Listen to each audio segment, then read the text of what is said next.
Welcome to Really Old Movies. I'm your host, Harrison Skolin. Today I'll be reviewing a film starring Cary Grant and Doris Day in the romantic comedy That Touch of Mink.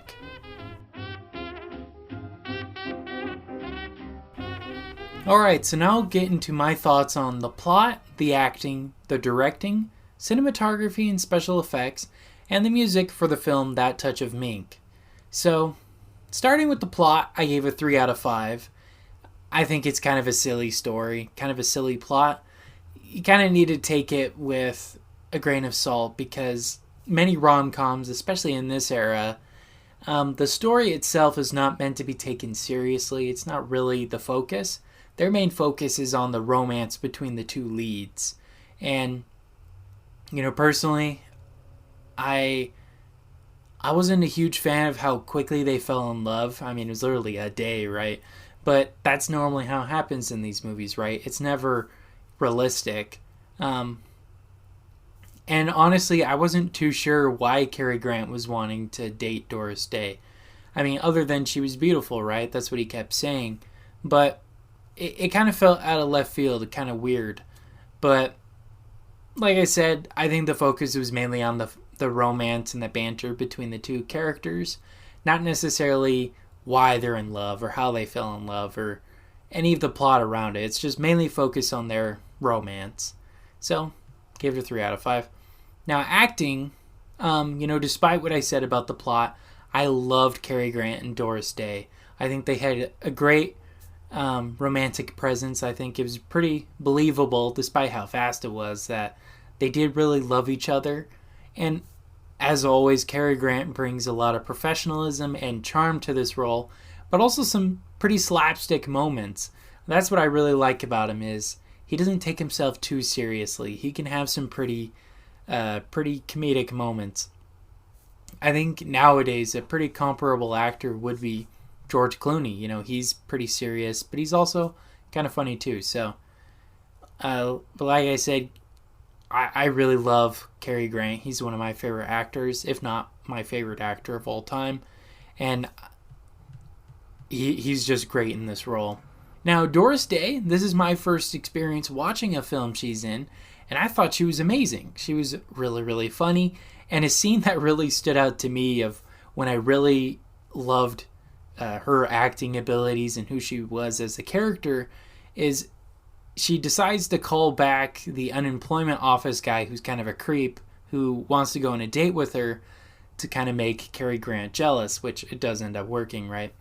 And I just love while she's calling him, she's like making funny faces, like going cross-eyed, and she just absolutely hates the fact that she's doing it, but she puts on such a funny mask, if you will, of her true intentions with it, and that to me sold her abilities as an actress. So I really liked both of them in this role. So overall, I gave the acting a 5 out of 5. Now, directing wise, I gave a 3 out of 5. Nothing too special. I never heard of this director before, and I don't think I've seen any of his other films. So it wasn't anything different than what I've seen before directing wise. Again, I think the main focus was on the actors, not really anything else around the movie. So, the scenes were pretty basic. It definitely felt like it was shot in LA. It didn't feel like they're on location at all. That may have been due to budget constraints. So,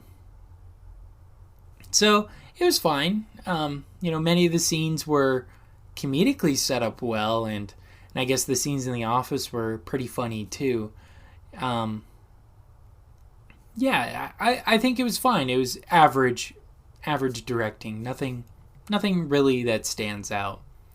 Now, cinematography and special effects, kind of same thing. Pretty standard. And the reason why I gave it a lower score than I probably would have is because, watching it on Canopy, it really felt some of the scenes didn't age as well, and maybe that's due to a transfer. I'm not really sure, but it seemed to me that the outdoor shots, when they were really outside, looked really, really good, and then the indoor ones looked kind of out of focus and really grainy. And that made me think maybe there's two different versions, and what they have surviving of the interior. They had used a different negative. I'm not really sure, but regardless, it didn't look as good as it could have. And I'm really hoping it's not because of the behind the scenes crew, but because of that, I gave it a 3 out of 5. And it was mainly in the office scenes with Cary Grant. I think I already said that, but yeah, that's why I gave it a lower score. And music, again, average, nothing too special, but it's pretty romantic. It sets the tone. It does the job. It definitely feels like many of the elements in the movie were just, going through the motions. Nothing too different than any other movies you would see. So, gave it a 3 out of 5. All right. So, overall, averaging that out, that brings it to a 3.4 out of 5, which I'll round down to a 3 out of 5 on Letterboxd. Pretty good movie, but I think I'm more of a fan of the older Cary Grant films. I think this is my second or third one I've seen from the 60s with him in it. I definitely think he's a lot funnier and a lot better in stuff like Bringing Up Baby and and the Philadelphia Story and even His Girl Friday. He's a lot better in other films. So, yeah, I'm not a huge fan of the movie. I liked it. I'm glad I watched it. But I don't think I'll ever see it again. So, overall, I gave 3 out of 5. And, yeah, those are my thoughts and feelings on that Touch of Mink. All right. Well, thank you guys so much for listening to today's episode. Make sure to follow us on Instagram and Facebook, where you could get some behind-the-scenes information about the week's particular episode. And also know that the episodes will be releasing Fridays at 8 p.m. Pacific Standard Time on Apple Podcasts and Spotify. And, yeah, thank you guys so much. This has been Really Old Movies. I'm your host, Harrison Scullin. Take care.